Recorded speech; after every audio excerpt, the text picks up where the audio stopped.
بسم اللہ الرحمن الرحیم۔ السلام علیکم۔ اقصیٰ کا شوہر کینیڈا ہوتا تھا۔ جب اقصیٰ حاملہ ہوئی تو ساس نے نندوں سے کہا کہ وہ کوئی کام نہ کریں تاکہ سارے کام اقصیٰ کرے۔ جب اس کا حمل ضائع ہوگا تو ہم اس پر الزام لگا کر طلاق کروا دیں گے۔ اقصیٰ سخت گرمی میں کام کرتی اور ایک دن درد کی شدت سے بے ہوش ہو گئی۔ ساس نے بیٹے کو فون کیا کہ تمہاری بیوی بچہ ضائع کروائی ہے۔ وہ پاگلوں کی طرح واپس آیا اور بے ہوشی کی حالت میں اقصیٰ کو اسپتال لے گیا تو ساس نندیں جشن منانے لگیں۔ تبھی تھوڑی دیر بعد ان کے قدموں تلے سے زمین نکل گئی جب دروازے پر سفیان کچھ دن پہلے ہی شادی کرنے کے ارادے سے لندن سے پاکستان آیا تھا اور خاندان میں ہر ایک رشتہ دینے کو تیار تھا، لیکن سفیان کی ماں سغرا بیگم کا ارادہ صرف اپنی بہن سفینہ کی بیٹی ردا کو بیاہ کر لانے کا تھا، اور اسی سلسلے میں وہ آج سفیان کو لے کر سفینہ کے سسرال کے ہاں شادی پہ جا رہی تھیں۔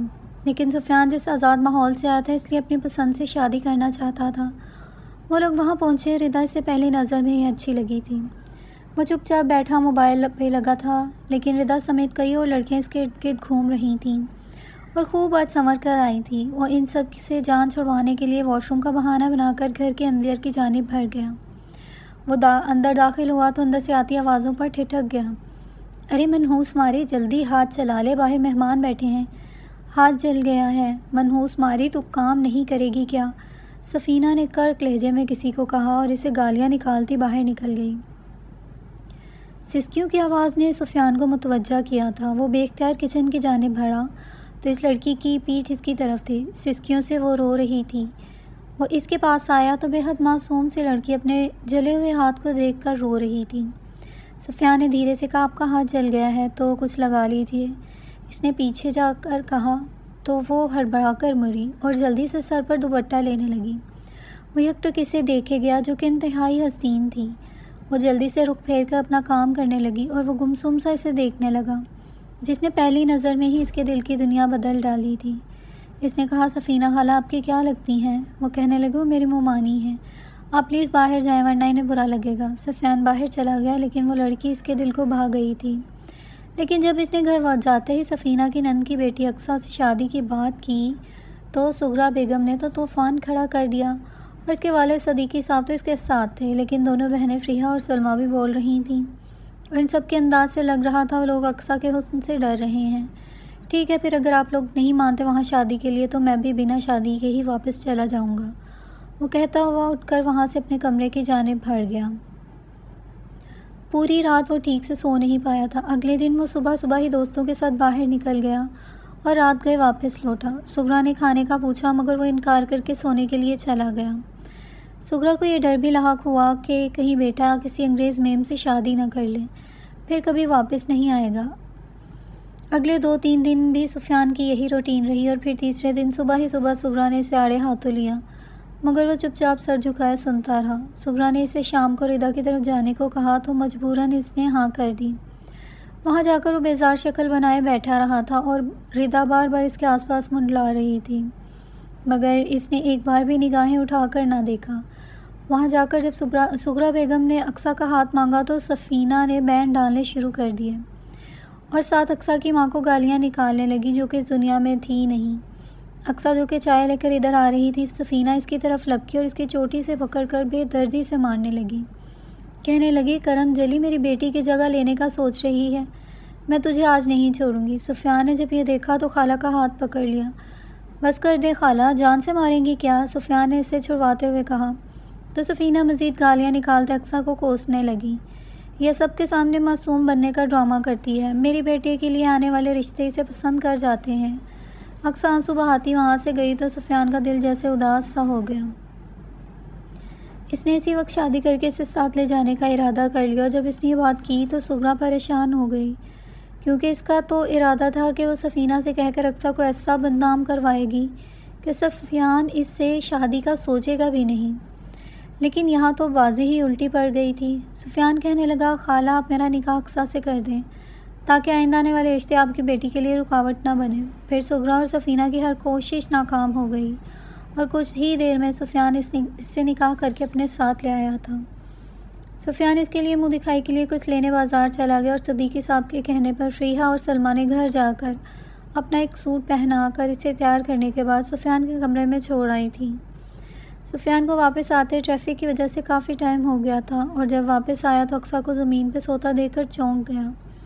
وہ پنجوں کے بل بیٹھ کر اسے تکنے لگا اور پھر آہستہ سے اس کے رخسار کو چھوا تو وہ ہڑبڑا کر اٹھ کر بیٹھ گئی۔ وہ کہنے لگا، سوری میں نے تمہاری نیند خراب کر دی۔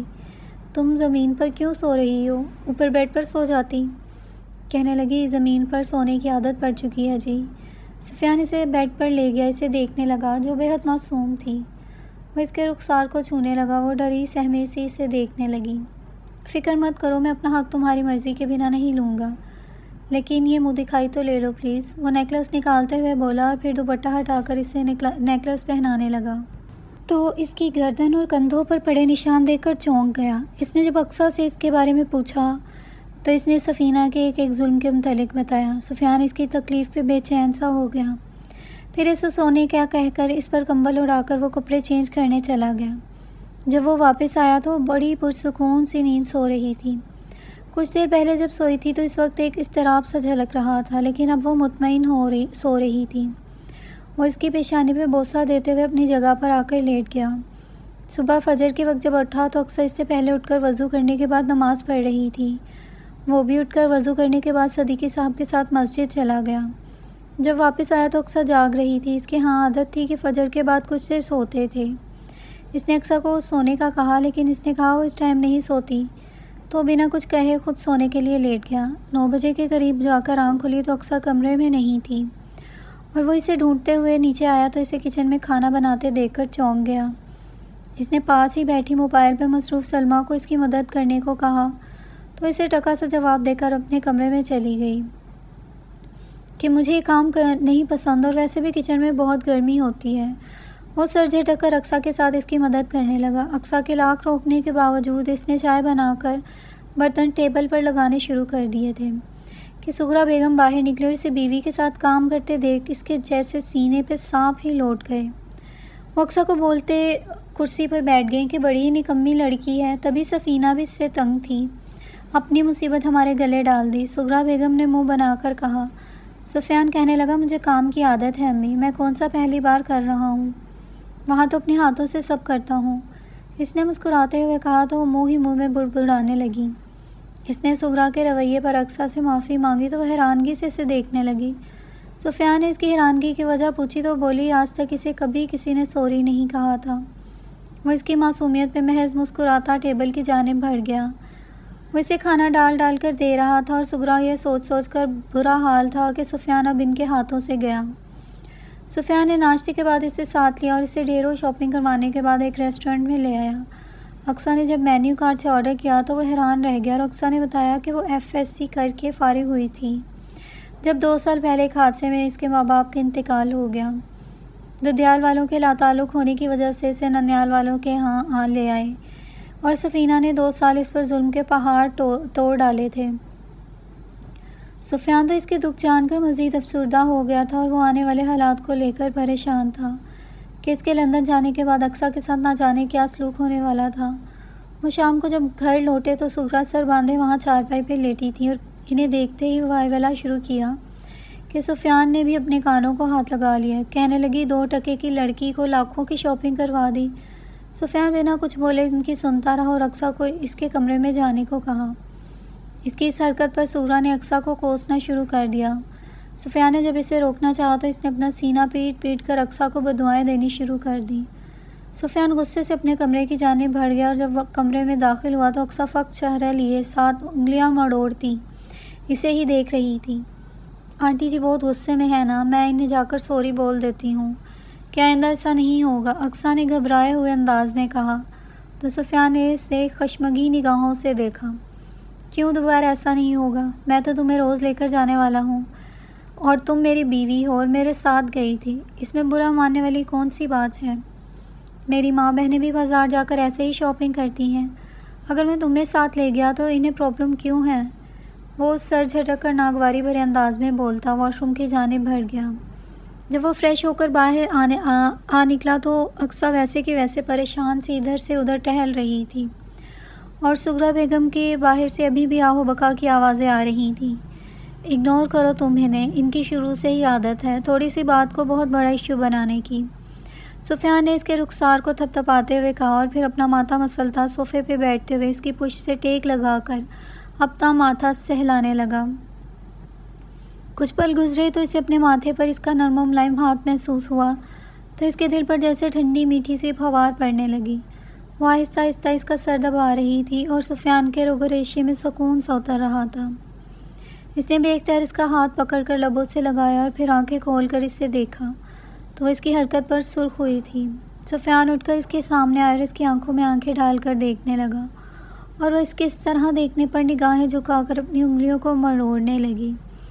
سفیان نے اس کا ہاتھ تھاما اور اسے بیڈ پر بٹھاتے اس کے پہلو میں بیٹھا، اس پر اپنا پیار نچھاور کرنے لگا۔ اگلی صبح بہت حسین تھی اور سفیان کی قربت نے اقصیٰ کے حسن کو مزید نکھار دیا تھا۔ سفیان صبح کا گیا، جب شام کو لوٹا تو اس نے ہانی مون کے لیے شمالی علاقہ جات جانے کا بتایا تو سغرا بیگم تلملا کر رہ گئیں۔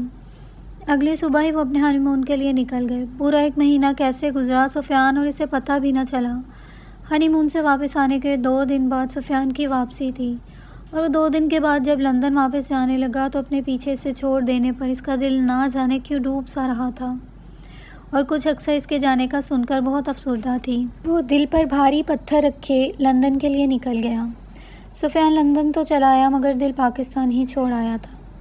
اس کے دوست یار اسے اداس دیکھ کر وجہ پوچھتے تو وہ چپ ہو جاتا، پھر سغرا بیگم اس کی شکایتیں لگاتی اور وہ صرف سنتا، مگر اس نے کبھی نہ انہیں ٹوکا کہ کہیں وہ اس بات کی وجہ سے اقصیٰ پہ ظلم نہ ڈھائیں، اور نہ ہی اس نے اقصیٰ سے کبھی پوچھا کیونکہ وہ جانتا تھا کہ اقصیٰ کیسی ہے۔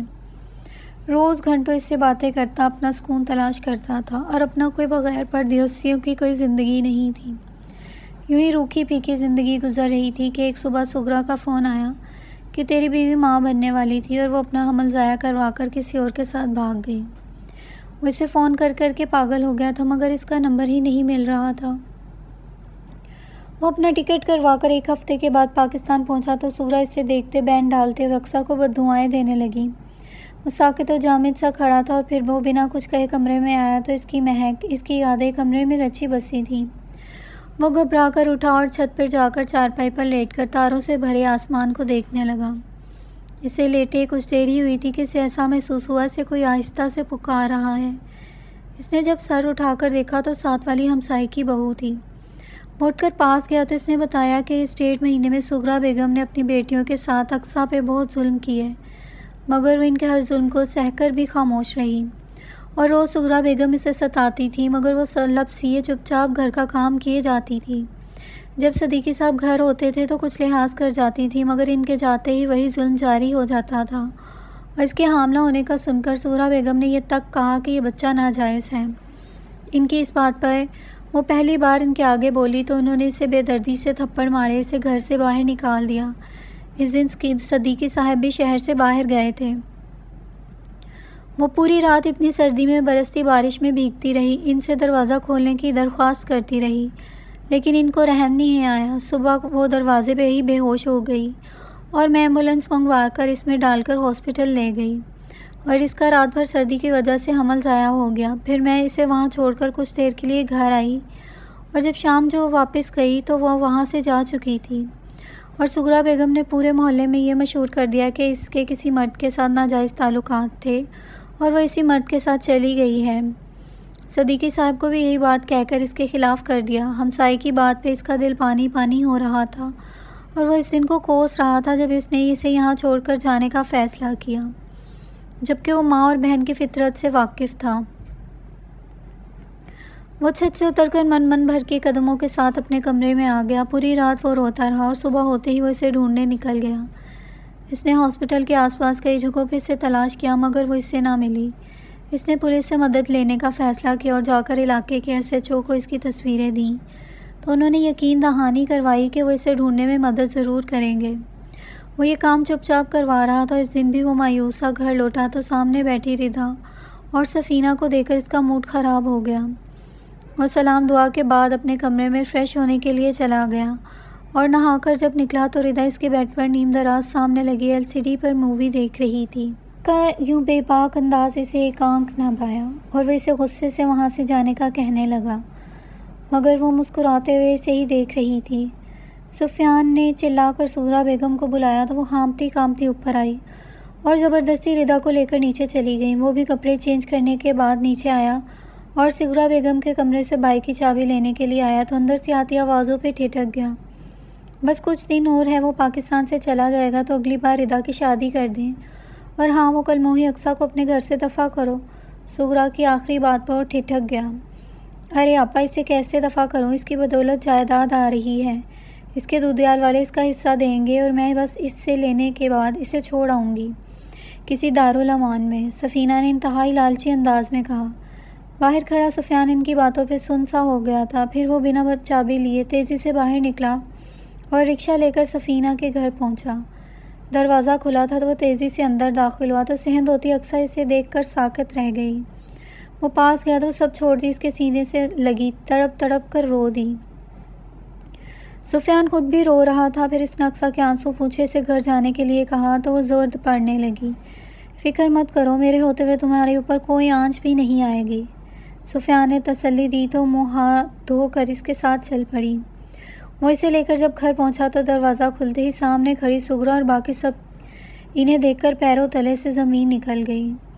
وہ جو یہاں جشن منا رہی تھیں، انہیں ایک ساتھ دیکھ کر ان کی ساری خوشیاں خاک میں اڑ گئیں۔ سغرا بیگم اقصیٰ کو گالیاں نکالتی اسے مارنے کے لیے آگے بڑھی تو وہ جلدی سے ان کے آگے ڈھال بن کر کھڑا ہو گیا۔ اس نے سغرا سمیت سب کو پولیس میں پکڑوانے کی دھمکی دی تو وہ سب اسے بے یقینی بھرے انداز میں دیکھنے لگیں۔ اپنی بہن سے کہیے کہ آئندہ یہاں آنے کی ضرورت نہیں اور اپنی بے شرم بیٹی کے لیے کہیں اور منہ مارے۔ اس کی باتوں پر سفینہ غصے سے مغالطات بکتی چلی گئی۔ سغرا کو اپنی بہن کی بے عزتی کا بہت قلق تھا۔ وہ جھولی اٹھا اٹھا کر اقصیٰ کو بددعائیں دینے لگی اور اقصیٰ خوفزدہ سے اس کا بازو دبوچے کھڑی تھی۔ وہ اسے لے کر کمرے میں آئے اور اسے ڈھیروں تسلیاں دینے کے بعد فریش ہونے بھیجا اور خود اپنے لیے اور اس کے لیے کھانا لینے چلا گیا۔ اسے دیکھتے ہی سغرا بیگم پھر سے وائولہ کرنے لگی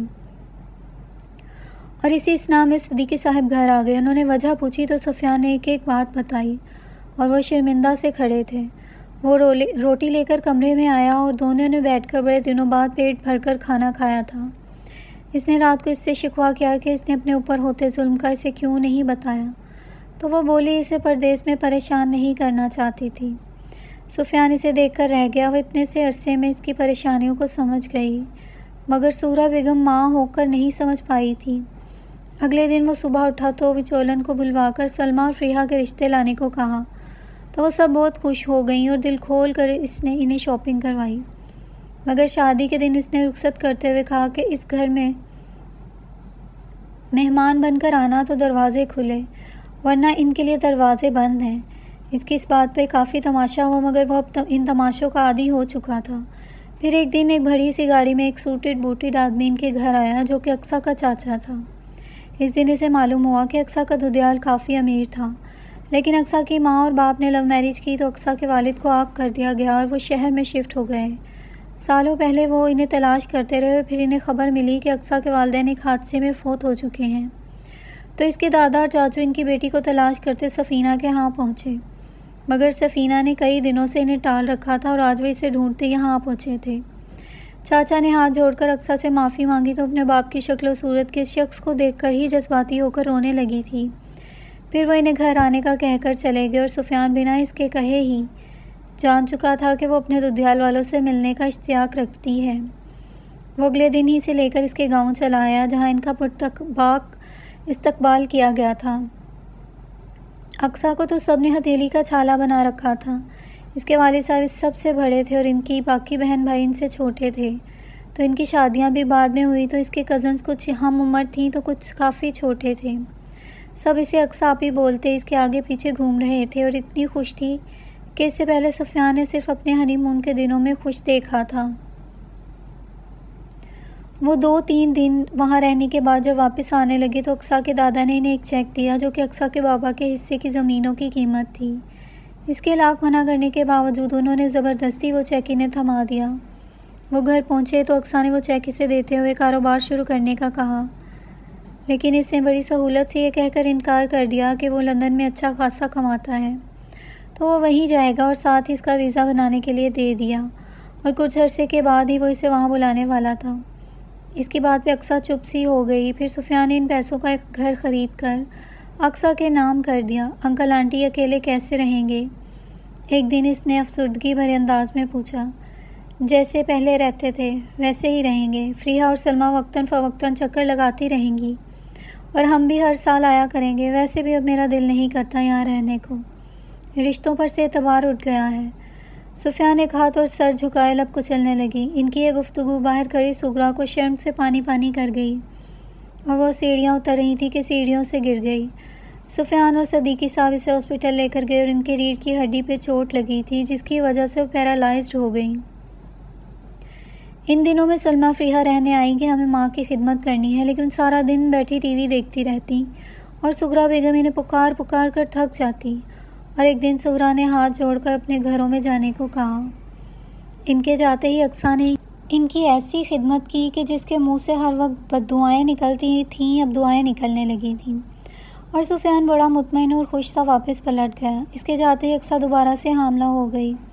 وہاں جاتے ہی اس نے ان دنوں کے لندن آنے کی تیاریاں شروع کر دی تھیں اور ان کے ویزے لگے اور 6 مہینے کے بعد وہ لوگ لندن پہنچے اور وہیں 2 ماہ بعد اقصیٰ نے بڑے خوبصورت 2 جڑواں بچوں کو جنم دیا۔ سفیان کی تو خوشی کا کوئی ٹھکانہ نہیں تھا۔ زندگی حسین لگنے لگی تھی۔ سغرا بیگم اور اقصیٰ میں اس قدر اتفاق اور محبت ہو گئی تھی کہ جس مسلم کمیونٹی میں رہتے تھے وہ انہیں ساس بہو کم ماں بیٹی زیادہ سمجھنے لگے تھے۔ مگر سغرا بیگم کہتی ہے میری بہو ہے اور میں اس کی ساس بہو کوئی گالی تو نہیں، اور میری بہو میری بیٹیوں سے زیادہ خدمت گزار ہے۔ اور اقصیٰ کہتی کہ میری ساس نے میری ماں کی کمی پوری کر دی، اور سفیان ان کی باتوں پر محض مسکرا کر رہ جاتا۔ زندگی بڑی سہل ہو جاتی ہے اگر رشتوں میں اعتماد ہو۔